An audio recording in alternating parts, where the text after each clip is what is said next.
It's a fabric covered wing. It's not aluminum. I've never seen trees like these before. Tall and slender. They look like evergreen, certainly the right color. I wonder if they're stunted pine trees of some sort because of the ground freezing. Along this area they have what they call the drunken forest. These trees have been affected by the same frost heave that the road is. They're very shallow rooted trees because the permafrost underneath does not allow the roots to go through it. It's hard like concrete, permanently frozen. These trees are very shallowly rooted, and when the permafrost heave comes along, it'll push them up one way or another. It also makes them very susceptible to wind damage because they're so shallow rooted. They can be blown over very easy. So here you have the drunken forest.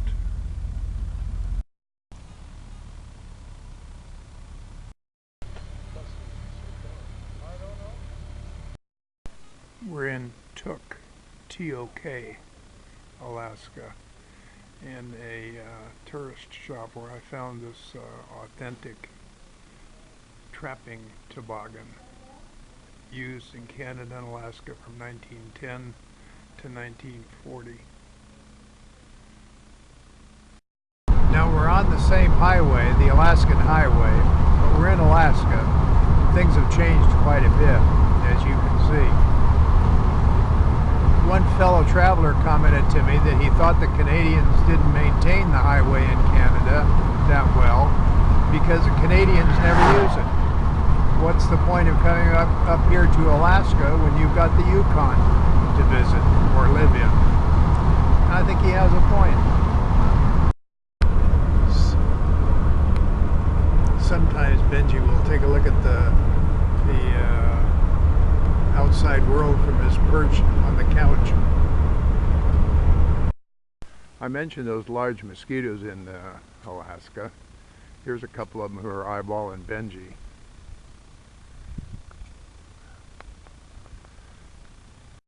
And we're in Delta Junction, the end of the highway, over 1,400 miles away.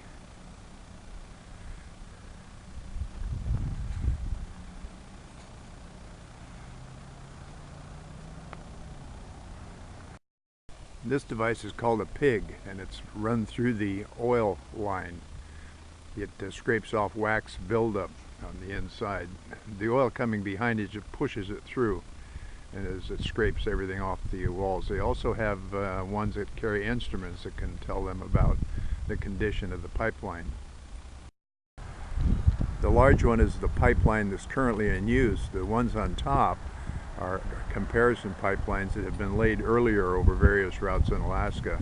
The top one is a 3-inch pipe, which is quite large, larger than what you would normally get serving a neighborhood.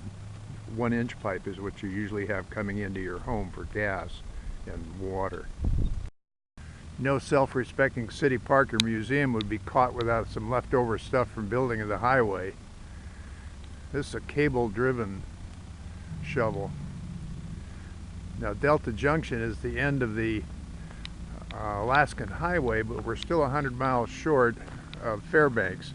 The reason for that is because a road already existed between Delta Junction and Fairbanks, so there was no point in building it any further. We're just in time for the Junction's annual fair and parade. The guard will be our parade marshal, Mrs. Fran O'Leary.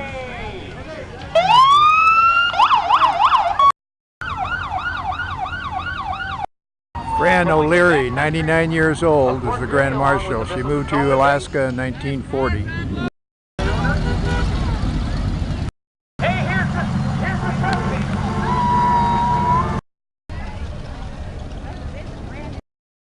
There's John. It is. Hey, folks, do you know that the CRTC has been trucking up here for years?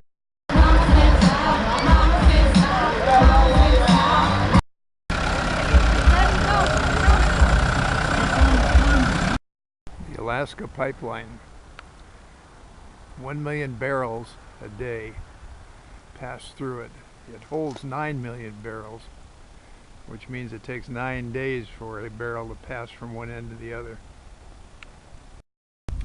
We're at North Pole, Alaska, where, as you can see, Christmas never ends. The candy canes are up and the Merry Christmas flags are displayed. And we have Santa Claus checking his list.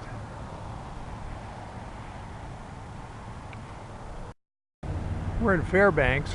Now, I believe this is the largest Walmart I've ever seen. Starting with beer and wine on the right, and then the bus stop with an indoor waiting room right at the front door, a Subway, and I believe a McDonald's, full market of course, the usual other items for sale in a Walmart, a pharmacy, and the lube, tires, Cartha. They always seem to be next door to a Home Depot. There's got to be a connection there. The first snowmobile? Actually, it was made for hauling, pulling a sled of freight. The round cylinder tubes would spin slowly, pushing it forward through the snow. Very slow, but very strong. We're still in Fairbanks at the Fountainhead Antique Auto Museum. All of the cars have been restored and are in operating condition. In fact, they're driven several times a year.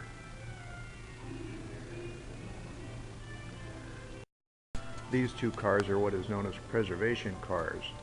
As best as known, they're exactly as they were when they left the factory, wear and tear, of course, accepted. They're kept in this manner to serve as a reference to what the car would look like or what it had on it when it left the factory. Paint, upholstery, design, all remain unchanged. Stuck away in somebody's barn for 100 years. Note the original headlight glass, a 12-cylinder Packard.